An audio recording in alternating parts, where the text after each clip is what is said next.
Türkmen gazı dünya enerji arzı güvenliğine katkı sağlayacak. Doğal gaz rezervleriyle dünyada 4. sırada yer alan Türkmenistan, Türkiye ile anlaştı. Türkmen gazı 1 Mart tarihinden itibaren Türkiye'ye gönderilecek.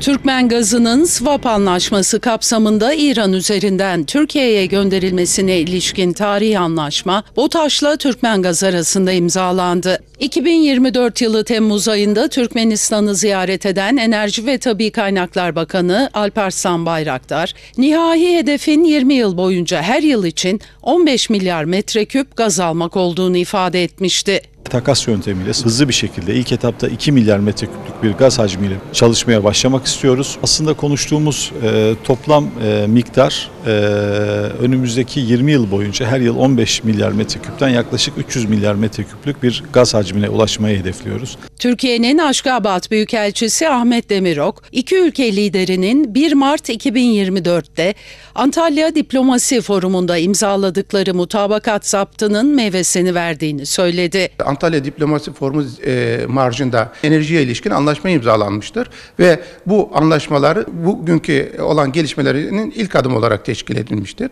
10 Şubat'ta imzalanan bu anlaşmayla 30 yıllık bir hayalimiz gerçekleşmiş oluyor. Türkmen gazının Türkiye'ye akmasıyla birlikte ortaya konulan yıllık 5 milyar dolar ticaret hacmine ulaşma hedefimizi de kolaylıkla sağlayabileceğiz. Türkmen uzmanlar da söz konusu anlaşmanın bölgenin enerji arzı güvenliğine önemli katkı sağlayacağını düşünüyor. Türkmenistan'ın en bir iri bir tabii gaz gorlarının iri bir olan gazın Türkiye üzerinden Avrupa ülkelerine gönderilmesi bölgede enerji arzı güvenliğine önemli katkı sağlayacak. Türkmen gazının Hazar Denizi ve Azerbaycan Türkiye üzerinden Avrupa pazarına ulaştırılması da gündemimizde.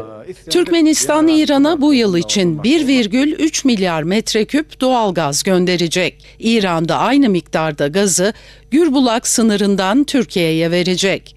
Türkmenistan'ın yılda 30 milyar metreküp doğal gazı Avrupa'ya ihraç kapasitesi bulunuyor.